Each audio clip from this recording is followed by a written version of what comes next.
Welcome to Ignite Intimacy, a podcast exploring intimacy, romantic relationships, sexuality, and the all of everything that relates to these hot topics. We're going in. You ready? This is your host, Miss La. Let's do this.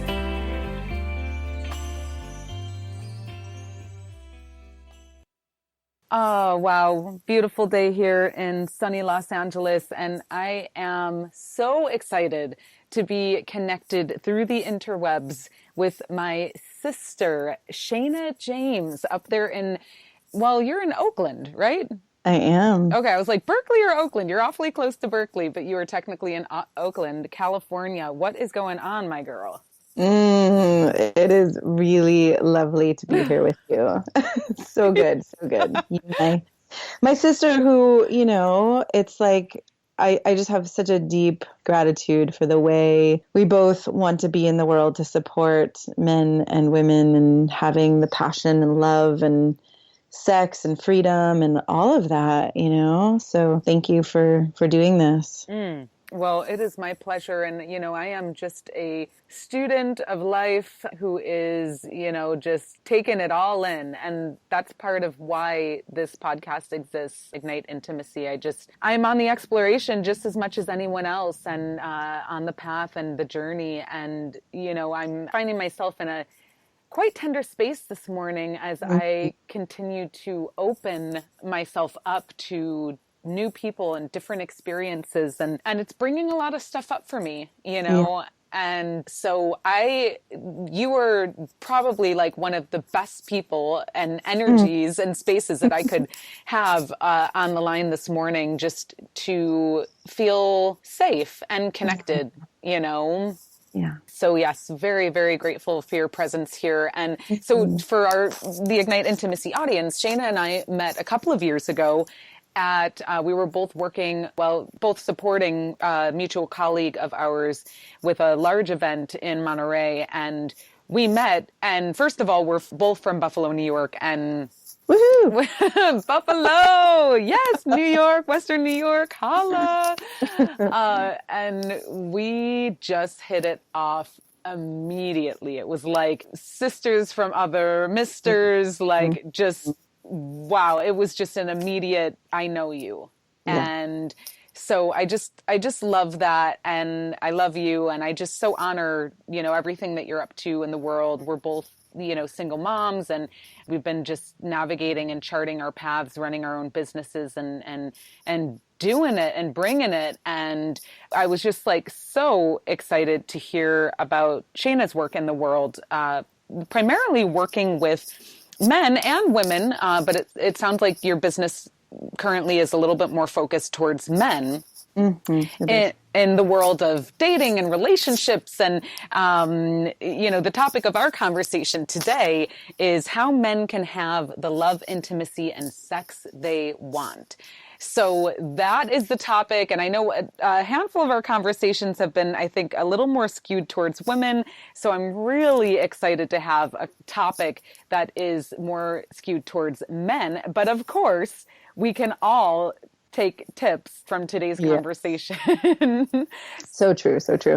I mean, even just you saying that you're tender and, opening up to new people. I mean, I think that's such a great place to start because, I don't know, I think sometimes I have this fantasy that we could each get to a place of love, sex, relationship would just be easy. If I was just evolved enough, or you were just evolved enough, but I just keep finding that that's not true. And, I've been in my own relationship journey. And as you said, I'm a single mom. So I've been divorced and, dated before marriage and after marriage and all of that. And I think one of the things to remember is that it is a tender process. And I see so many people start this. I don't know if started is the right word. I see so many people on this journey, either taking a break or being single and feeling great in life and then starting to date again. And then feeling like, God, what is wrong with me? Or what just happened to me? Or, oh my God, I felt like a mature adult until I, as a woman looked at this man and he didn't want me, or as a man looked at this woman and we were having a great conversation, but then she told me I was just a friend or didn't want to have sex with me. And suddenly I feel like a teenager again, you know? So just remembering that we're all human and it happens for all of us. I think it's a really good place to start. That's a great place to start. I needed to hear that because I was sitting with some friends over dinner last night and we were talking and I just said, you know, like, what is the deal? Like, you know, when someone that you're interested in doesn't respond to a text or doesn't call or, you know, it's like, and then you know that if they responded, it would like all of a sudden you'd feel connected again, you know? You'd feel so happy and loved and wanted and all of that. And I just, it's like, what is the deal with that? Like, and it's like, I want the code. I want the code to crack that. And because that is one of the most severely uncomfortable feelings for me. And and men and women both have it. I mean, you know, as I work with men, they also tell me like, God, she's not responding, or, you know, if she's not texting back, I feel worthless, or I feel unwanted or unlovable, or all my shit comes up, you know? And it's funny because I think there simultaneously is no code and yet there is a code. And it depends on how deep you're willing to go. I mean, I know you and I know you're willing to go deep. And for you listening, right, it just, we all look at life differently. I see relationship as a path of growth or as a spiritual path, depending on how you want to frame it, you know? And there is something to be said for being willing to feel the feelings of discomfort I know it can be excruciating. I feel them myself, right? When we don't feel wanted, or when we say, hey, I want to have a date with you, or I want to have sex with you, and we don't get the response we want, or we're too terrified to even say it because we might not get the response we want. And there's something to, and I do this with a lot of my clients, to actually being willing to feel those feelings, to feel that sense in your body of, oh my God, I can feel it in the pit of my stomach right now, right? Like I almost feel like I'm going to die, or something's going to take me over, and it's kind of disgusting, or it's gross, or it's excruciating. And there's something about being willing to feel that that kind of is the code, while not making it mean something about you. You know what I mean? It's like we have these feelings, and this is actually one of the things I work with so much, especially with the men I work with. We have these feelings in our bodies, and then because they're so uncomfortable, we pop up into our heads, or we get mental with it. And then our mind starts spinning, and, you know, what's she thinking of me? Does she want me? Am I good enough? When actually the key to moving through that and to the freedom from it is being willing to face those feelings and to feel them. And I would say, and I don't know if this will make sense, but kind of to feel them all the way through to the bottom, you know, because often what happens when we're willing to sit with it and face that sense of, oh my God, what if she doesn't want me? What if I'm unlovable? What if nobody ever wants me again? Right? Like, what if all of those worst case scenarios, and we're willing to actually feel that there's a freedom on the other side of it? Because the truth is, it's really unlikely, you know, it's really unlikely that nobody is ever going to want you again. It's really unlikely that you're never going to have sex again. You're never going to have love again. But that fear can be so convincing. And so there's like this simultaneous, oh, I'm willing to feel. I actually did this with myself the other night because in the relationship I'm in, I shared something that was really scary for me to say, that I felt like if I say this, he might just leave, you know, it might be over. Yeah. And so there was a fear leading up to it, and then there was the fear after it. And what I did with myself was just let myself kind of sit and meditate and feel the terror that came after, where I was like, now I'm sure he's going to leave. Now I'm sure it's going to. But I also let myself bring a clear mind where, just as I was saying, like, oh, is it really likely that he would leave if I say this truth? You know, or is it really likely that I'm never going to have love again? You know, it's not. Yeah. But so you can see there's kind of that dance of actually being willing to feel the pain of it, but then also being willing to step into more of a clear mind instead of that fearful or monkey mind. Yeah. Yep. Yeah. Well, and I love that. And like, can we just feel the feelings? Hmm. Like, can we just be with whatever's present? And that's a lot of it. It's like my whole nervous system calms down Yeah. because what I realize is, and this has been coming up a lot for me, is that I can tend to feel like I'm the only one. Like I'm Yes. totally alone in this. I'm the only one, like, and I make it so big and so real. And Yeah. it just starts to take over my everything. But then when I hear you talk about how other people are feeling this way, and you recently felt this way, and, it just allows me to feel that sense of connection. Yes. And the truth is, when I think about what has a woman feel really drawn to a man, there are a couple things. And one of them is this way, I call it embodiment, but we can use whatever word we want to use for it. But there's a way that men can walk around in the world, and women too, but particularly men in this way, where they're working all day and it's very intellectual and heady and not really connected to their body, right? To the sensations in their body, to their emotions. And what happens then is that men almost become invisible to women in this way, because women are more embodied creatures. And if we don't feel a man awake in his body, I'll say, we don't, like, our bodies don't get as enlivened, as awakened, as turned on. And so we're kind of like tuning forks to each other. And so while I can feel like, oh my God, what is this weird thing? She's talking about feeling my feelings and being willing to feel it all. And this feels horrible. There are going to be some moments where it feels horrible, but on the upside of it is that you are then awake and alive in your emotional body, your physical body, your energetic body.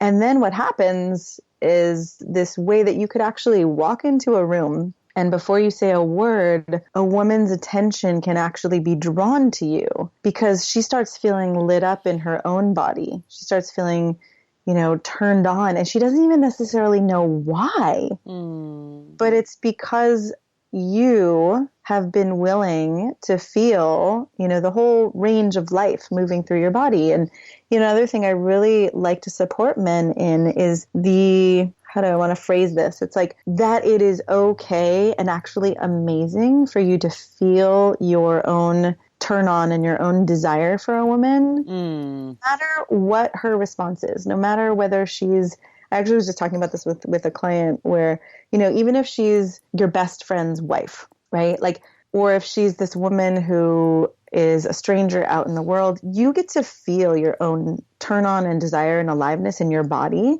And that's not to say you're going to do anything with it, right? So this also is kind of based on building a trust with yourself that you can feel this pleasure and this desire and this sensation without acting on it if it's not appropriate to act on it, right? Again, it goes back to this, you're walking around in the world awake and alive in your body, and then women can't help but notice you.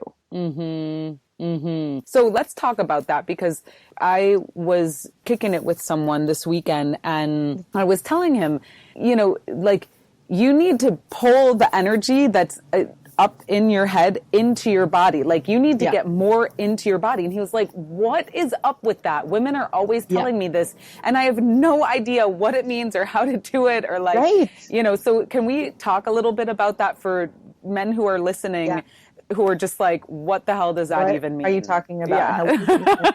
Right. And how do I frickin' do it? I mean, so one of the things I actually often do with my clients is I do a kind of over Skype or in person, I guide them to feel different parts of their body, and then I give them in the moment feedback. Like, because I can feel when they start to awaken in their own bodies. And so, really the easiest way to start this is to put attention, and we can do it right now, and you listening can do it right now, to put some attention on your feet. And what I mean by that is not to think about your feet like, oh, I have feet, they're down there, but actually start to feel as though you're inside your foot. And I mean, as I do it right now, I can feel my feet waking up, like they're starting to tingle. And, if it's hard for you, you can actually feel your feet touching, your shoe or your sock or your chair or your ground or whatever. Like, you just feel those edges of where there's some contact with something else. But the more you can actually start to feel literally the sensations in your body, the less you have to do to be connected with a woman, to have, spark and attraction with a woman. And so one of the things you can do on a regular basis, and one of my clients right now has 5 alarms set throughout the day to do this, even for a minute, where he just starts with his feet, starts to feel his feet, and then moves up his body and starts to feel. So, you put your attention on your shins and your calves and your thighs, and you move all the way up your body, and you just start to feel what you can feel. Mm-hmm. And one really amazing thing to remember is that numbness actually is a sensation. So people can say, I don't feel anything, I feel numb. Well, what does that feel like, right? Even if it's really airy or spacious or almost like there's this emptiness, that's still feeling. And so as you start to awaken this ability to feel what's there, then it almost becomes my client years ago, we were talking about touching. And, when you put your hand on a woman's hand or on a woman's back or anywhere, right? If you're having sex, it's like you start to have this energy pulsing out of your fingers or within your fingers, however you look at it. But it's like the more you're feeling your own fingers and the sensation in your fingers, the more when you put your hand on a woman, she is going to feel her own body. So it starts to multiply and it starts to have this impact on each other where then you're, feeling each other and awakening each other. And the turn on and the pleasure and the spark just heightens more and more. Does that make sense? I love that. I love that. To me, it makes sense. I'd love to know if it makes sense to our audience as well. You can always reach out to us at hello@igniteintimacy.com and let us know if you've tried this or if you are a woman who wants to, guide a man to get more into his body and out of his head. Let us know how it goes. hello@igniteintimacy.com, or you can check us out, holler at us on the Facebook page as well. But yeah, that I can see how that would be just a very simple tool for getting someone to start to just feel into the energy of their body. Yeah. And it's funny because there's so much, and I see this with men often where it's like, okay, what do I need to learn? And it's so often in my experience what we need to unlearn, right? We need to unlearn that we give so much attention to the thoughts in our head, especially the negative ones where we wonder if we're good enough and we wonder, if she's going to like us. We wonder all these things. And again, women do this too. And when you start to take that attention that is just spinning like a gerbil on a wheel, and you actually turn your attention to your body and to the people outside of you, the woman who's in front of you. I mean, it frees up so much energy and so much attention that then actually gets to play, with the person across from you. So that's another huge thing, is that the more you can actually turn your attention from yourself to the woman in front of you and start to explore, right? And I just want to say it is vulnerable, right? It is vulnerable. It's more vulnerable to put your hand on a woman's hand who's sitting across from you and say, wow, your skin is soft. Wow, it feels amazing to just hold your hand here. That's way more vulnerable than it is to sit across from her in your own head wondering if she likes you or you're good enough, right? Yeah. On the other side of that risk, or on the other side of that movement toward her, there's all of this play and intimacy and hotness that gets to happen, And so a lot of the men I work with, we dive pretty deep into the shame or the past experiences that keep a man from actually taking those risks and reaching out. And,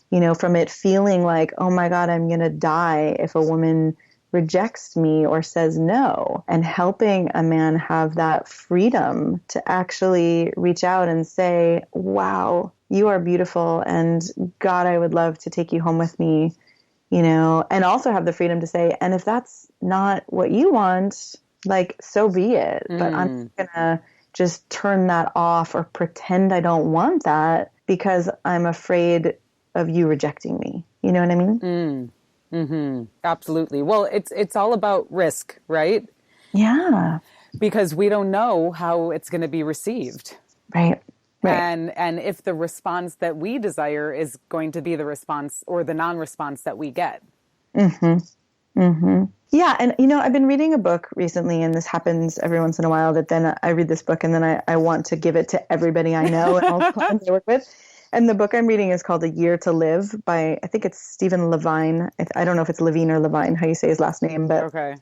it's a book about, what if you really did have a year to live? How would you choose to act? What would you choose to say? What would you choose to do? Right. And because the truth is, and this is so crazy to me, that we all walk around in the world as though this isn't true, but we could have one more day. We could have 10 more minutes. We could have a year. We have no idea. And, it feels better to not think about that in a way. It feels safer. It's less risk. But when we really get that life could be over pretty much any time, it's like, really, how big of a deal is it that a woman would say no? Does it really mean the things we think it means? Does it really mean that you're not good enough, or all those things that your 13-year-old girlfriend told you in the heat of the moment when she was feeling completely inadequate herself, and so she lashed out at you? We hold on to these things, and they're actually just not true. And, again, it's not necessarily so easy to just unravel that in a moment. But I do find that part of the work that I love in the world, I love doing in the world, is being a loving ally to a man.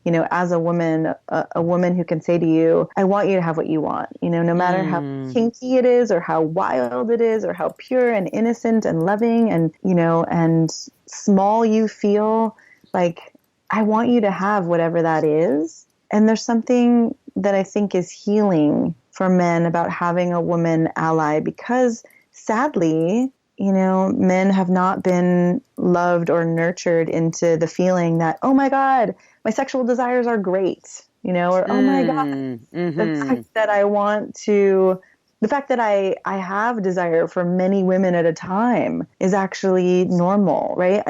There's this way that we as teenagers, I think for most of us, had to learn from each other instead of a practiced, mature adult, because it's been so taboo to have these conversations, and then men end up struggling, and women too, but there's this struggle of not feeling good about ourselves and our desires and what we want. And so when you say a loving ally, what does that mean? Is that a friend? Is that a coach? Is that a partner? I think it could be any of those things. I mean, if you have a friend who's a woman who can do that with you, who you can share things that you feel shameful about, and she actually can be there with you and say, I still care about you. You're still good. You're still amazing, And I think the role of a coach can actually be really powerful, in part because that time is for you, that you've committed and the coach has committed to you. So it's not like, oh my God, I'm wasting your time, or, oh my God, is this okay? So again, I think you can set it up with a friend, and you can actually do that for her and she can do it for you. But for some men, that's rare. And for some men, there's so much shame in actually saying those things to someone who already, who's in your life, who's going to see you on a daily, weekly, monthly basis. Yeah. That starting to do some of this work, with a coach can be a profound experience. Totally. And, someone who you trust and who can say to you, and I love that I get to be honest, right? Like, I get to be honest when a man says something to me, and I say, if I lose respect for you, or if I lose attraction for you, or whatever, like, I will tell you and be honest about that. But then we actually get to stay in that together. We get to be human together, right? And we get to feel that. Like, if a man I'm working with starts to feel that shame or that fear, I get to sit there and we get to feel it together. I don't know, again, maybe I'm kind of going off on a tangent here, but there's this way that I think, when I've worked with men who've been in therapy for 20 years, or who've done a lot of, personal growth work, but kind of done it on their own, there's something that happens when you get to be loved and cared for by a woman who's willing to feel her own emotions with you and willing to be honest, and that something melts inside. And where then it's way less scary to go out in the world. And there's a lot less fear of, oh my God, if I say this thing, she's going to suddenly think I'm a horrible person because I shared this thing over here, with my coach, and this beautiful experience came out of it. We actually got more connected. I felt the shame melt away. And so now I get to go out in the world and it feels less risky.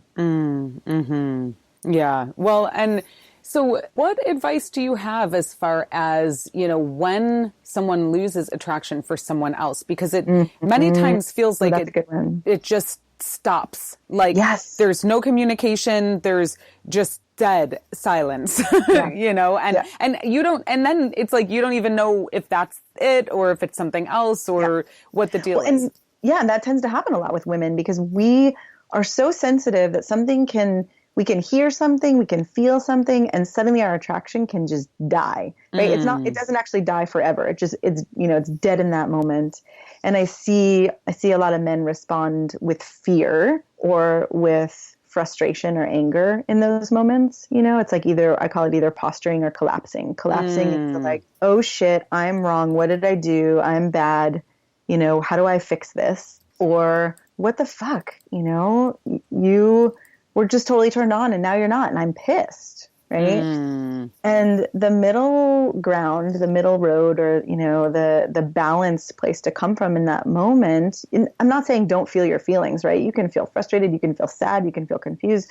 All those things can be true. And then to actually allow that spark to reignite, what it takes is a kind of compassionate curiosity, And so again, we're speaking with a man to a woman here, but this can be any gender, any relationship, any. But I'm just going to keep with this one, right? So that if a man says to a woman, "Oh my God, what just happened?" Like with compassion, something. Wow, you were feeling one way one moment, and all of a sudden, something happened, and I imagine, that can't feel good for you either. So what happened?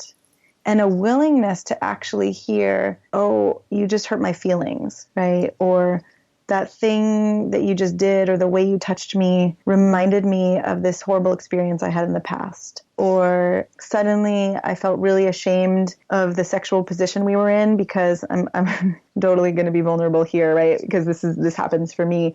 Like, oh, I just imagine you saw my belly in a certain way and I have a lot of shame around my belly and my body. And all of a sudden I just kind of curled up into a ball in myself. Right? Like these things happen and it's so easy to take it personally. And usually there's something that happened for a woman in that moment that she did not plan, that she did not want to happen, and that doesn't feel good to her. And then she's kind of alone in it which makes it harder, right? Which makes her close even more because she's afraid that her feelings are too much or unreasonable or just plain wrong. But when you can actually come closer to her and say, I care about you, what just happened? Instead of, oh God, I'm wrong and bad. Then that opens up the doorway to more. I love that.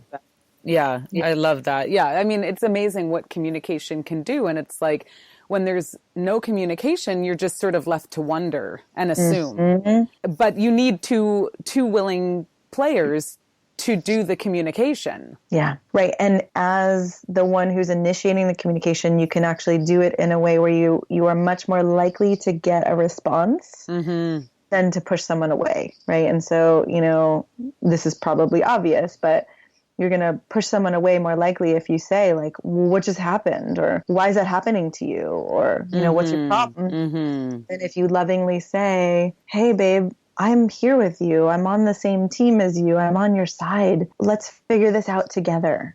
And I often see men feeling like there's something weak or bad or wrong about asking. That they should just know. Yep. If I was a confident, powerful man, I would know what happened, and this wouldn't happen. This wouldn't happen in the first place. Yeah. She wouldn't say no to me, or the spark wouldn't fade in the first place. And that is just not true. Well, yeah, I do know. And it's all about communication, people. It's all about communication. And like we're not going to be perfect all the No. time at communication. And like, even if it comes out like, what just happened? You can always, readjust. You can Yeah. always, recalibrate and say, oops, gosh, Oops. Yeah. okay, wait, let me try that again. Yes. Like deep breath and then try again. And, because we're dynamic human beings and we don't always communicate from our grown, mature adult self. Yeah. The initial response may come from the younger self that doesn't Totally. know what's going on, that feels insecure, that feels triggered, that wants to control the situation because you liked what was happening. And Yeah. then all of a sudden something else starts happening and it's like, whoa. So before I know we're already 30 minutes into this conversation, and I just want to make sure that our audience knows a little bit more about you, Shana. All right. So let me give them the deets on you. So Shana has coached nearly 1,000 men and almost as many women around the world over the past decade. She has led events for Match.com and Table for Six and is a dating consultant for an MTV reality show. She is also one of the original facilitators for the Authentic Man program and co-creator of the Authentic Woman Experience. Shana is an ally for men. Remember we were talking about that love ally? Shana is an ally for men. She brings a combination of Western and Eastern wisdom with her master's in psychology, training in man-women dynamics, as well as yoga, meditation, tantra, and various spiritual practices. She does not teach games or pickup lines, but works specifically with each man in the places where he holds back and feels stuck. With incredible love and compassion for men, vulnerability and willingness to tell the truth, Shana makes it safe for men to work through their biggest fears and deepest shame so that they're free to have passionate, fulfilling connections, relationships, and the sex that they want with women they really want. Yeah. Yeah, baby. So talk to us a little bit about what women can't or won't tell you. Mm-hmm. Yeah, I like to open that up a little bit because there are things that women, won't say because they're scared to say them. They're scared it makes them look a certain way. They're scared it makes them more vulnerable, or they lose their power or whatever. And again, this goes both ways. But then there are things that women just like we don't even necessarily know that we're feeling. So one of the ways I like to talk about this is that women have usually an almost instantaneous response to you when they see you, right? There are three that I see. One of them is, like, whoa, who's that guy? What just happened to my body? Just lit up when he walked into the room, and oh my God, right? The second one is kind of flat, like sort of noticing but not noticing, and like maybe I don't know, maybe someday something could be interesting here. And then the third one is more of a, like, whoa, this feels kind of creepy, or I don't feel safe. There's something weird here. I wish he would be farther away from me. Right? It's like either really amazing, more on the negative side, or kind of neutral. Mm-hmm. But the thing is that it's not intellectual. And so women don't often know that there are words for these feelings, or they don't necessarily know what caused this feeling to happen. Now, because I've been, training and doing this for the past 15 years, I've actually really trained myself to be able to put words to these feelings. And I've done a lot of exercises with men where they've walked up to me silently and I've given them feedback of like, here's what happens for me in my body, in my heart, in my mind, when you stand here in front of me and don't even say a word. Right? I can start to distinguish, this was my feeling or thought or sensation before he came and then after. And it's not a blame or shame or, it's not even that he should necessarily do anything different. But when a man starts to get, this is the impact you're having just by your very being. And again, this goes back to the beginning of the conversation we had, like based on how awake your body is or how much you think you need me to prove that you are a good man. There are a lot of deep psychological things we're trying to work out with people in our lives. And if we don't know that and we don't have some attention and some healing around those things, then we're pulling, right? It's like a man can be pulling at a woman, and if she doesn't say yes or she's not attracted, it can be so devastating that you feel like shit. But in that pull, she is way less likely to feel her own attraction and desire and freedom to want you, because she feels this, like, it forces her, kind of pushes her into a corner, which then can shut her down. And again, she is unlikely to be able to put words to that in the moment. She just feels this like, ugh, what's going on here?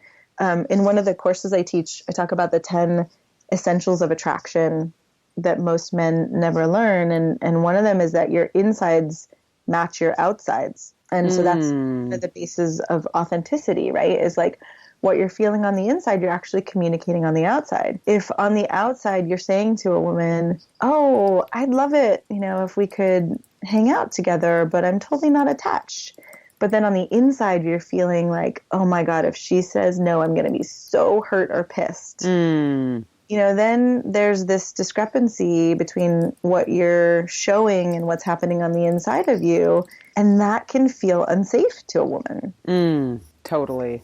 So, because, I mean, I know for myself, I pick up on subtle cues and just energy. And so if someone's saying something, but inside they're feeling something different, something feels amiss to me. And I don't know what it is. And you don't know what it is. And usually I'm making it about myself. Yeah.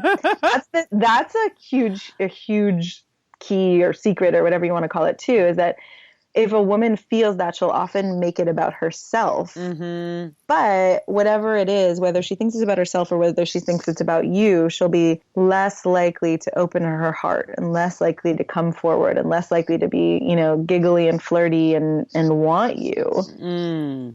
But it is important to remember that when you think she's thinking there's something wrong with you, at least half of the time she's thinking, oh my God, what's wrong with me? Exactly. Am I pretty enough? Does he want me? Yep. Okay. That's powerful. So communication, it's just, we keep looping around to communication and sometimes we don't know. Sometimes we don't know how we're feeling. Sometimes we're confused internally, or it's like all of a sudden we're presented with something and it's like, oh, wait, I've been thinking that I wanted this all this time, but now I'm not sure. It's right in front of me. Yeah. And how amazing would it be to say that? Right. And even I think if people were to date like this and and in relationship, we would all feel way more sane. Right. Because if instead of bailing or kind of ghosting on someone, as I think people are saying these days, if you were to say, I was actually feeling really drawn to you. And then I had this moment where something happened between us and all of a sudden that attraction started to fade. Man or woman, whoever initiates this conversation, how amazing would that be? And then the other person gets to say, if the other person could actually not take it so personally and get so offended that he or she could say, well, wow, okay, I want to know more about that. Or, what happened? Or can we talk about this? Then without the attachment of, we have to get to a place where we are definitely going to be lovers or we're definitely going to be in a relationship. I love people, I often suggest to my clients, look through the lens of what is the highest good for this connection? Because maybe we're lovers, maybe we're creative buddies, maybe we're here to heal something with each other and then we're going to move on. Maybe we're going to be life partners. We don't know. But if we could have these open dialogue conversations where we're actually curious and we want the best for the other person as much as we want it for ourselves, then it's amazing what happens. It's amazing the passion that opens up, the interest opens up in a way that most people I've met in this little lifetime of mine have never experienced. And it's sad to me, but again, like we said in the beginning, we can tend to go for safety instead of risk. And so having this kind of conversation where you say, hey, it seemed like you were attracted to me, and then suddenly that shifted, and I'm wondering, did I do something or did something happen? If we can be brave enough to risk to have those conversations, there's a new world that opens up. Absolutely. And so we also talked about this, which I think would be a good point to hit on, how men can approach women that they feel attracted to or turned on by without being creepy or offensive. Yeah. Well, and right. And, you know, I think creepy and offensive is, it's an interesting place to start, right? Because I would never, I don't know, it's not where my mind would go, right? There's a way that I think a lot of men can be afraid of being creepy. And what I want you to know about that is what makes a man creepy is not having desire and not feeling drawn to a woman or wanting a woman. It's when you're not connected with your heart and you're not connected with the fact that she is another human being, you know, with thoughts and feelings and needs and desires. I like to look at it that there are 3 centers in your body, your head, your heart, and your balls, or your sexuality. And if you were to approach a woman with just your sexuality turned on, but your heart turned off, that's what makes it creepy. But a lot of men try to then turn down their sex or turn down their heart or do this funky thing, right? Rather than, and actually most men I know, most men I've worked with, it's not actually this that happens. It's that their hearts are so turned up and their sex is so turned down. So that's not actually creepy. What happens is that women want to mother you or befriend you, or right? That's the friend zone that I see. And so most men are afraid of being creepy when they're so far from being creepy that you've got a lot of room to work with before you'd actually be creepy. You know, for most of you who are listening to this, you're probably not creepy. And so really what needs to happen though is that your sexual energy is awake and your heart is also awake. And so you can see a woman as a human being and really respect and admire her while also desiring and lusting for her at the same time. Yeah. So there's a balance. Exactly. Yeah. And so, you know, a lot of what I talk about with men around approaching women is creating a kind of conversation or connection in the moment that just, it's fun, it's enjoyable, it feels good, and your body's awake and your heart is there, and not really focusing on that next thing you're trying to get, right? Not trying to get a phone number or trying to get a date, just being there together in a way that's enjoyable. And I give, you know, in one of my workshops, I talk about these 3 ways to connect with a woman before you even think about getting her number or getting her into bed or whatever. And to make it easy, right? Instead of lines or instead of games, that you can actually do 3 things. One is to just be curious about her. You know, notice something about her, ask her a question, ask her how her day was. You could simply start with that. Like, how are you doing? How's your day? So curiosity is one, noticing is another. Like, I notice that, you know, you seem tired, or I notice that you look frustrated, or something like that. Like, to put your attention on her. And again, this means getting out of your own head and ideas and stories about yourself and whether she's going to like you, and really turning your attention toward her. And this doesn't take a lot of effort, and it doesn't take a lot of interpretation. It's just noticing. Like, oh, I noticed when you walked into the room, you know, you opened the door really quickly and you rushed into the room, or something like that, right? It's observable. So that's another thing.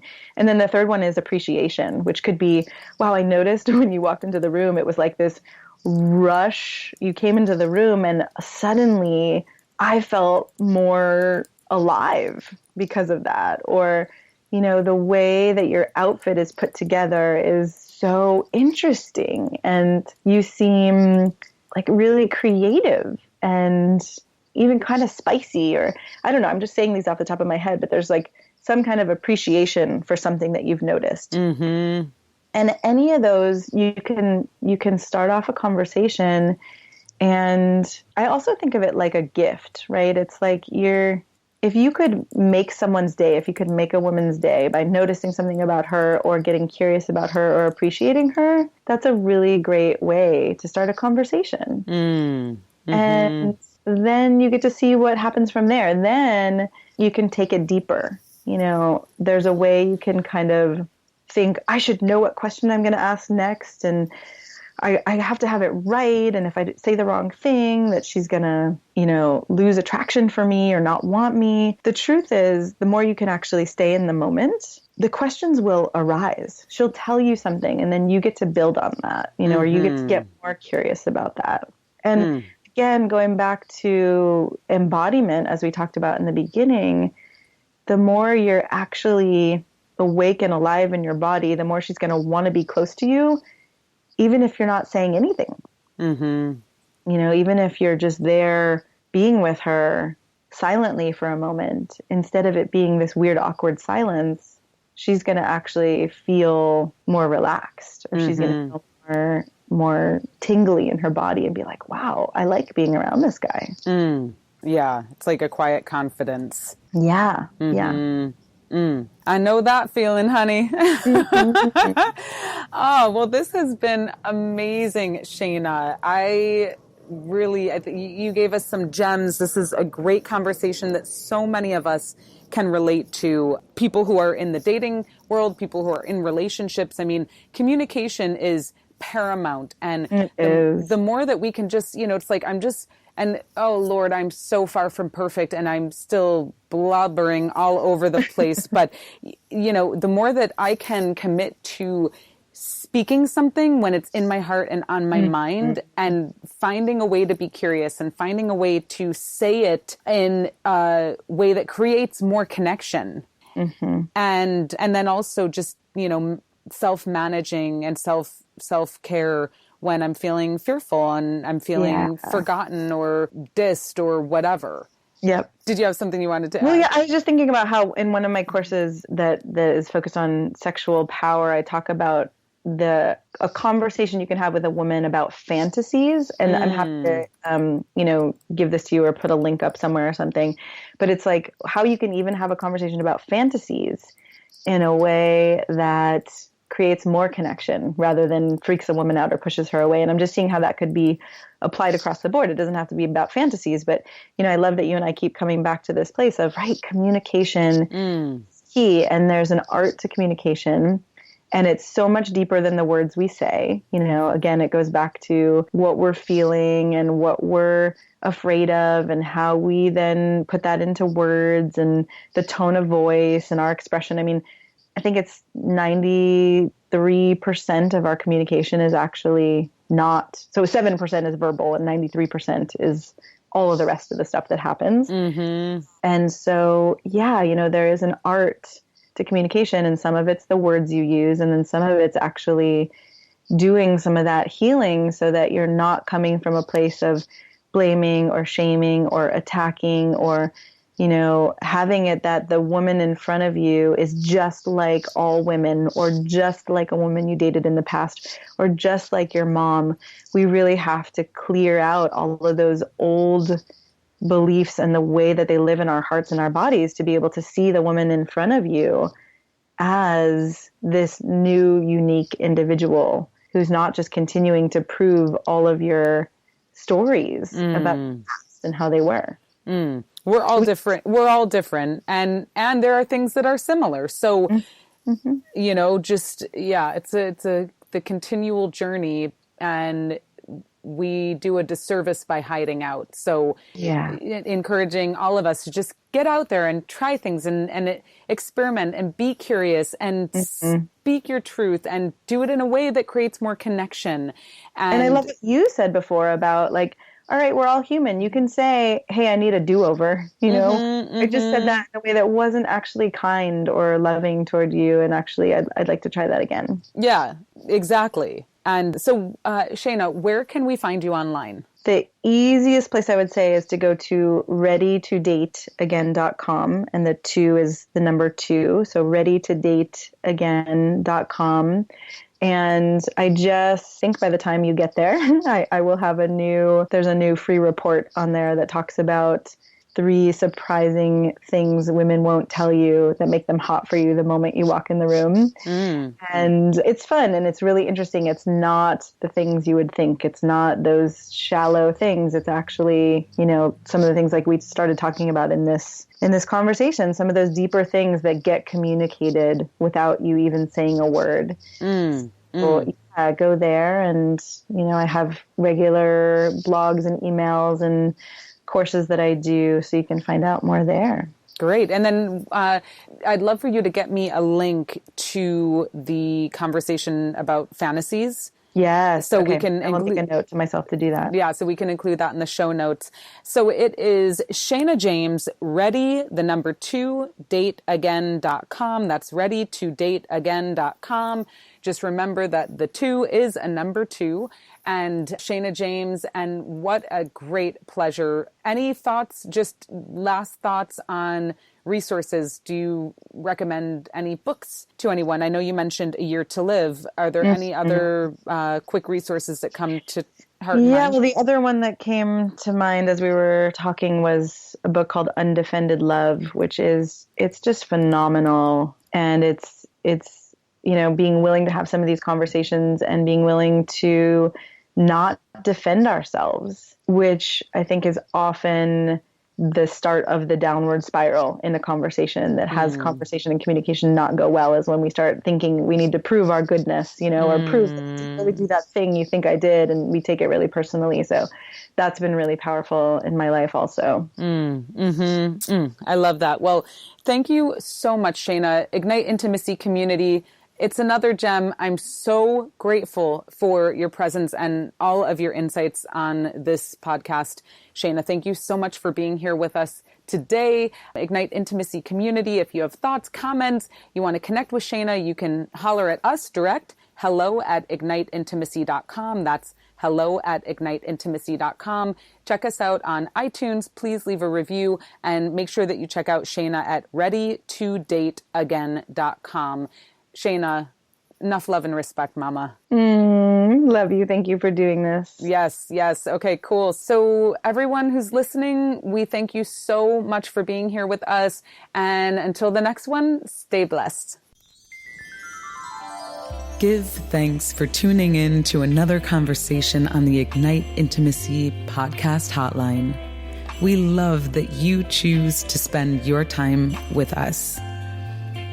Check us out online at igniteintimacy.com and subscribe to us on iTunes. Also, tell your friends all about it. This beautiful music was arranged by Jason Pfaff and Mike Corey, and this podcast is produced by yours truly, Miss La.